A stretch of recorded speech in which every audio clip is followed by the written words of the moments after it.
লাল শাড়িতে প্রেয়সী, লেখনীতে ফাতেমা ফারিয়াল। পর্ব সংখ্যা 52। রাত অনেকটাই গড়িয়েছে, সারা দিনের ক্লান্তি শেষে বাড়িতে উৎসবমুখর পরিবেশ কাটিয়ে নিজের রুমে এসে বিছানায় ধপাস করে পড়ল আদনান। বুকের ভেতর জমে থাকা ক্লান্তি, উত্তেজনার চাপ একসাথে চেপে ধরেছে তাকে। সেই টান টান হয়ে সিলিংয়ের দিকে তাকিয়ে রইল। ঘরের নীরবতা, নিজের নিঃশ্বাসটুকুর শব্দ কেমন যেন অস্বস্তিকর লাগছে তার কাছে। তাদের বিয়ের ব্যাপারটা আহাদ আর হৃদিতা ছাড়া বাড়ির বড়রা কেউই জানে না। আদনান ভেবেছিল আহাদ হয়তো তাণ্ডব শুরু করে দিবে এই নিয়ে, বাড়ি মাথায় তুলে ফেলবে, কিন্তু আশ্চর্যজনকভাবে রিধি কিভাবে যেন সব সামলে নিল। পরিস্থিতি হাতের বাইরে যেতেই দিল না। আদনান মনে মনে স্থির করলো সুযোগ পেলে হৃদিতাকে ধন্যবাদ জানাবে। শুধু ধন্যবাদ নয়, ক্ষমাও চেয়ে নিবে। একটা ভারী নিঃশ্বাস ছেড়ে সে এপাশ থেকে ওই পাশ করতে লাগলো। তবু ঘুম আসছে না তার। বুকের ভেতর কেমন যেন খালি খালি লাগছে। আজকের অনুভূতিটা একেবারেই নতুন ছিল। নতুন জীবন শুরু করেছে বলে কেমন অদ্ভুত অনুভূতি, অচেনা টান নাকি অন্য কিছু। সে নিজেই বারবার যেন অনুভূতিটাকে দমিয়ে রাখতে পারল না। হঠাৎ করে বুকের ভেতর তীব্র একটা তাগিদ জন্ম দিল। এই মুহূর্তে আহিয়াকে এক ঝলক দেখাটা ভীষণ প্রয়োজন। নিজেকে এত মানুষের ভিড়ে ভালো করে দেখতে পারেনি তার সদ্য বিবাহিত বউটাকে। যেই ভাবা সেই কাজ। উঠে ধীর পায়ে আহিয়ার রুমের সামনে এসে দাঁড়ায়। আশ্চর্য, এবার আর আগের মতো দ্বিধা কাজ করছে না তার। ভয় নেই, সংকোচ নেই, নেই কোনো অধিকারবোধ। বুকের ভেতর শক্ত হয়ে আসছে আলাদা টান। সে ঝট করে ভেতরে ঢুকে পড়ল। আহিয়া তখন আয়নার সামনে দাঁড়িয়ে চুল ঠিক করছিল। হঠাৎ আদনানকে এমন অসময়ে নিজের রুমে দেখে শ্বাস প্রশ্বাস রুদ্ধ হয়ে আসলো তার। বুকের ভেতর ধক করে উঠল। বিস্ময় উদ্বিগ্ন কণ্ঠে বলে উঠল, আদনান ভাই। কিন্তু কথাটা শেষ করার সুযোগ পেল না। এক ঝটকে আদনান তাকে টেনে বক্ষস্থলে এনে ফেললো, শক্ত হাতে জড়িয়ে ধরলো, মাথাটা চেপে ধরে বুকের সাথে। যেন এক মুহূর্তেই সব অস্থিরতা, সব ভয়, সব ক্লান্তি সব নিঃশেষ করে দিয়েছে। চোখ বন্ধ করে সে গভীর তৃপ্তির এক নিঃশ্বাস নিল। আহিয়া পুরোপুরি বেকুবনে রইল। কি হচ্ছে, কেন হচ্ছে, কিছু বুঝে উঠতে পারছে না। হতভম্ব হয়ে তাকিয়ে রইল। শরীরটা কাঠ হয়ে গেছে, শ্বাস নিতে ভুলে গেছে সে। আদনান টের পেল সেটা। ঠোঁটের কোণে চাপা হাসি টেনে হিস হিস করে বলল, কি হলো? নিঃশ্বাস নিচ্ছিস না কেন? আমার একটা ফেলে এক, নাকি আমায় একা ফেলে মরার ধান্দা? কোনটা ধরেছিস বলতো? আহিয়া তখন হতবুদ্ধি। আদনান আবার বলল, কণ্ঠে আদেশের সুরে, নিঃশ্বাস ছাড় আহি। এবার আহিয়া ঘন ঘন এলোমেলো শ্বাস নিতে লাগলো। সবকিছু যেন তার তাল হারিয়ে ফেলেছে। মাথা ঝিমঝিম করছে। আদনানের হাতের বাঁধন আরো শক্ত হলো। কণ্ঠটা নিচু, গম্ভীর, প্রায় ভাঙা গলায় বলল, আমাকে তোর প্রয়োজন আহি, ভীষণ প্রয়োজন।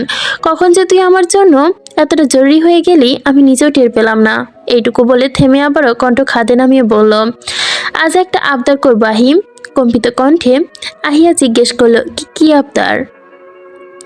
আদনান তার মাথাটা আলতো করে একটু তুলে ললাটে মৃদু নরম উষ্ঠজোড়া ছুঁয়ে দিল।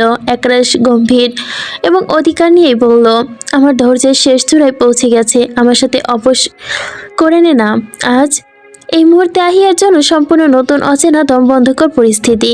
সে একেবারে এলোমেলো হয়ে গেল। লজ্জায় কান দুটো যেন গরম হয়ে উঠেছে তার। সে লজ্জা ঢাকতে মুখ গুজে দিল আদনানের বুকের মাঝখানে। আদনান তৃপ্তির হাসি হাসলো। তাদের নতুন অনুভূতির মাঝখানে এক অদৃশ্য বোঝাপড়া ঝুলে রইল। ঠিক তখনই বাইরে থেকে ভেসে এলো হৃদিতার কণ্ঠ, আহি, আহাই। আহি যেন বিদ্যুৎ স্পষ্ট হয়ে ছিটকে সরে গেল। আদনানও কিছুটা অপ্রস্তুত হলো। দ্রুত আহিয়ার গালে দুহাত রেখে ফিসফিস করে বলল, আমি দেখছি, তুই কিন্তু ঘুমিয়ে পড়িস না, আমি আবার ফিরে আসবো, কেমন? আহিয়া হ্যাঁ না কিছু বলল না, শুধু লাজের ভারে দৃষ্টি নামালো। আদনান বেরিয়ে আসতে হৃদিতা স্তম্ভিত হয়ে গেল। এক মুহূর্তের জন্য ভুলে গিয়েছিল আহিয়া এখন বিবাহিত। ইস্কি লজ্জার বিষয়। আদনান মনে মনে অনুতপ্ত হলো। এ সময় হৃদিতা আহিয়া রুমে আসার কথা না। হয়তো আহাদের সাথে মানবিমান এখনো ভাঙেনি, এই জন্যই হৃদিতাকে এত বারবার কঠিন মুহূর্তের মুখোমুখি হতে হচ্ছে। আজ আবার এই মানবিমান। হৃদিতা একটু অস্বস্তি হলো আদনানের এভাবে চেয়ে থাকা দেখে। সে দ্রুত পাশ কাটিয়ে যেতে চাইলেও কিন্তু পারল না। ঠিক তখন এই পেছন থেকে আদনানের গম্ভীর স্বর তাকে থামিয়ে দিল, হৃদিতা। হৃদিতা থেমে গেল। আদনান ধীর পায়ে তার সামনে এসে দাঁড়ালো। কণ্ঠে তার অনুশোচনা আর কৃতজ্ঞতা মিশ্রিত। তোমাকে ধন্যবাদ জানানোর ছিল। উৎকণ্ঠা নিয়ে হৃদিতা প্রশ্ন করলো, কেন? এই যে তুমি আমার আর আহিয়ার বিষয়টা সামলে নিয়েছো, এমনকি তোমার পাগল ভাইটাকেও। রিদিতা দৃষ্টি সরিয়ে নিল, নিচের দিকে তাকিয়ে শান্ত স্বরে বলল, এটা আমার দায়িত্ব। তাছাড়া আহিয়া আমার বন্ধু, আমার বোন। আপনি বড় ভাইয়ের মতো, এটুকু তো করতেই পারি। আদনান একদণ্ড চেয়ে থেকে নিষ্পুক মুখটার দিকে আজ প্রথমবার গভীরভাবে লক্ষ্য করলো রিদিতার মুখে কোনো কোমল মায়া লুকিয়ে আছে। হয়তো এই কারণে আহাদের তার জন্য এত পাগল। একটা দীর্ঘ শ্বাস ছেড়ে আদনান বলল, যখন বড় ভাইয়ের চোখে দেখো, তখন বড় ভাই মনে করে আমার করা সব অন্যায় ক্ষমা করে দিতে পারবে না? আমি সত্যিই দুঃখিত। আহিয়াকে পাওয়ার লোভে আমি হিতাহিত জ্ঞান বুদ্ধি হারিয়ে ফেলেছিলাম। সেদিন যদি আমি তোমার ব্যাপারে ওদেরকে না বলতাম, তাহলে হয়তো আমার ওপর এত বড় আক্রমণ হতো না। তোমার ওপর এত বড় আক্রমণ হতো না। হৃদিতা ভুরু কুঁচকে গেল। আক্রমণ? আপনি কি বলেছিলেন? আমি বুঝতে পারছি না, ওরা কারা? তোমাকে আহাত বলেনি কিছু? হৃদয়টা ডানেভাবে মাথা নাড়ালো। আদনান একটু দ্বিধা নিয়ে বলতে শুরু করলো, আমার মনে হয়েছিল আদনান তোমাকে সব বলে দিয়েছে। আসলে নির্বাচনে আগে আহাদেরকে বাঁচাতে গিয়ে তোমার যে গুলি লেগেছিল, আসলে সেটা তোমার ওপর। কথা শেষ করার আগে বজ্রকণ্ঠ ভেসে এলো আহাদের কণ্ঠ। হৃদি দুজনই চমকে উঠল। মুহূর্তের ভেতর বাতাসটা যেন ভারী হয়ে উঠল। আদনান অনিচ্ছা সত্ত্বেও এক পা পিছিয়ে গেল। আহাদ দ্রুত এসে হৃদিতার নজরে নিজের দেহকে আড়াল করলো, টেনে নিল আদনানের সামনে থেকে। প্রাচীর হয়ে দাঁড়ালো সে সামনে, চোখে তার আগুন, কণ্ঠে শীতল ধারালো রুক্ষতা। ঘরে যাও রিদি। হৃদিতা তখনও স্তব্ধ। কি ঘটছে তার মস্তিষ্ক যেন কিছুই ধরতে পারছে না। আহাদের গলায় এবং গর্জন নামলো। ধৈর্যের শেষ সীমা ছুঁয়ে গেছে। আমি রুমে যেতে বলেছি রিদি। একবার বলে কথা কানে যায় না? আদনান ছিল বলে রিদি আর বাড়াবাড়ি করলো না। নিঃশব্দে বাধ্য মেয়ের মতো মাথা নিচু করে নিজের ঘরের দিকে চলে গেল। তার পায়ে শব্দ মিলিয়ে যেতেই যেন বাদ ভাঙলো আহাদের। এক ঝটকায় সে আদনানের গলা চেপে ধরলো। তার চোখ দুটো জ্বলন্ত, হিংস্র, বেপরোয়া, ঠিক যেন শিকারের সামনে পেতেই বুকে পোষ করবে। দাঁতে দাঁত চেপে নিচু বিষাক্ত স্বরে বলল, আমি তোকে বলেছিলাম না আমার হৃদির কাছ থেকে দূরে থাকবি? তোর সাহস হয় কি করে ওর সাথে কথা বলার? এইটুকু বলেই থেমে আর নিচু স্বরে যোগ করে, আমি তোকে এক বিন্দু বিশ্বাস করি না আদনান। নিজের স্বার্থের জন্য তুই আর কতটা নিচে নামবি? আর কত? আদনান ঝাটকা মেরে আহাদের হাত সরিয়ে দিল। শার্টের কলার ঠিক করতে করতে ঠান্ডা অথচ দৃঢ় কণ্ঠে বলল, আমি তোকে আগেই বলেছিলাম, এখন আবারও বলছি, যেদিন যেটা করেছি ভুল করেছি, আর তার জন্য আমি অনুতপ্ত। আমি তখন বুঝতে পারিনি।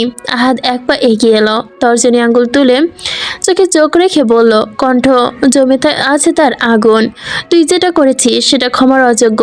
সেদিন যদি ওই রাবার বুলেট না হয়ে থার্ড বুলেট হতো, তাহলে হৃদিতার কি হতো তোর কোনো ধারণা আছে? কণ্ঠ তার ভারী হয়ে উঠেছে। দ্বন্দ্বার যদি আমাকেও না বলতো, তাহলে আমি জানতেই পারতাম না যে তুই মাতাব্বরের সাথে হাত মিলিয়েছিস। আমাকে ধ্বংস করতে হৃদিতাকে যে বেছে নিলি। হ্যাঁ, কিভাবে নিলি তুই এটা? আদনান এবার কণ্ঠটা নামিয়ে আনলো। শব্দগুলো ছিল তার স্থির, কিন্তু ভেতরে টানাপোড়েন স্পষ্ট।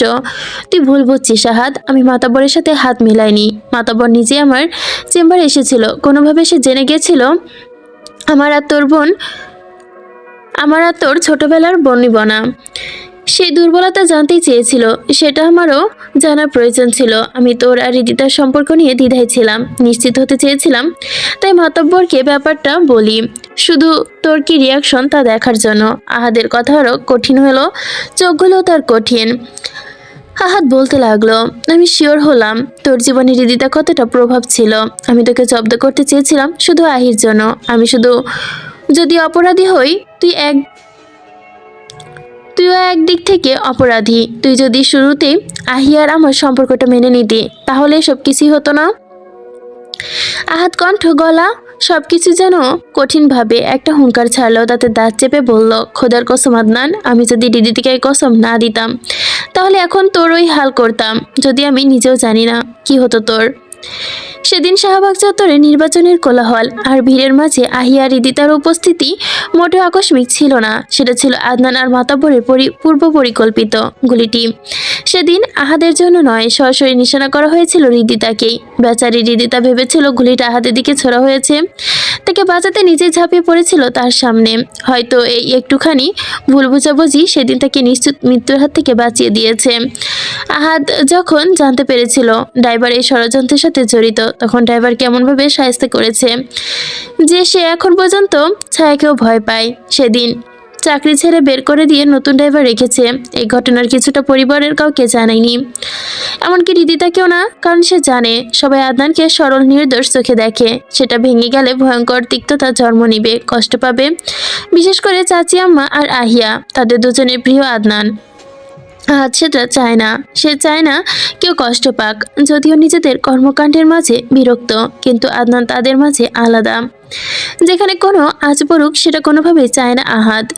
তবুও সত্য তো সত্যই, আদনান তাকে জব্দ করতে আর আহিয়াকে পেতে এই নোংরা খেলায় নেমেছিল। এটা কোনো ঘুরে অন্যায়, নির্মম অত্যাচার, এর সবচেয়ে দুর্বল জায়গা আঘাত করা, এবং এই অপরাধের জন্য আহাদ আদনানকে ক্ষমা করে না, কখনো করবেও না। এসব ভাবতে ভাবতে পাহাড় সম রাগ নিয়ে নিচের ঘরে ঢুকলো আহাদ। ঢুকতেই থমকে গেল। সামনে দাঁড়িয়ে আছে হৃদিতা, দুহাত বুকে ভাঁজ করা, ঠোঁটে ঠোঁট জোড়া চেপে ধরে স্পষ্ট অভিমান। তবে সেটা আহাদের আগুন সম রাগের তুলনায় কিচ্ছু না। আহাদ এক মুহূর্তেই সময় নিল না, ঝট করে বাহুতে শক্ত করে চেপে ধরে রুক্ষ কণ্ঠে বলে, সাথে দখলদার অধিকার। এই আল্লাহর বান্দি, এই আদনানের সাথে এত কথা কিসের? হ্যাঁ, এত ঘেঁষাঘেঁষি করার সাহস কে দিল তোরে? কতবার বলছি না আদনানের আশেপাশে যাবি না, কতবার? হ্যাঁ। তার চোখ দুটো যেন তীর্ণ গর্জে উঠেছে। হৃদটা নিচের বাহু ছাড়িয়ে নিল, কণ্ঠে জমে থাকা অভিমান ছাড়ালো। আদনান আমার বড় ভাইয়ের মতো, ভাসুর হয়ে আমার, পাগল আপনি? আহাদ একটু দম নিল, থামলো, নিচু গলায় স্বর করে নামালো। এই নরম স্বরের আড়ালে লুকিয়ে থাকলো সবচেয়ে ভয়ঙ্কর হুঁশিয়ারি।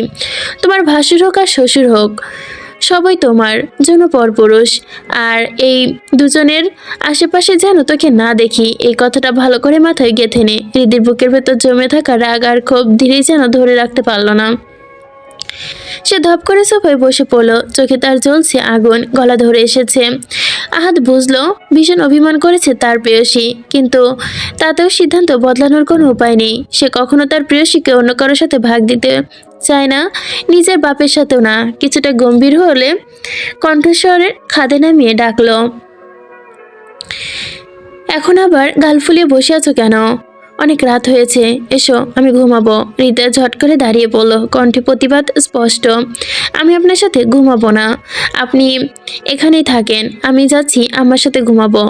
এই কথা বলেই দরজার দিকে এক পা বাড়াতেই আহাদ বজ্রবাণীতে হুঁশিয়ার ছাড়ল, এক পা দরজার বাইরে দেখ, দিয়ে এক পা দরজার বাইরে দিয়ে দেখ, যেন ঠ্যাং ভেঙে গলায় ঝুলিয়ে দিব।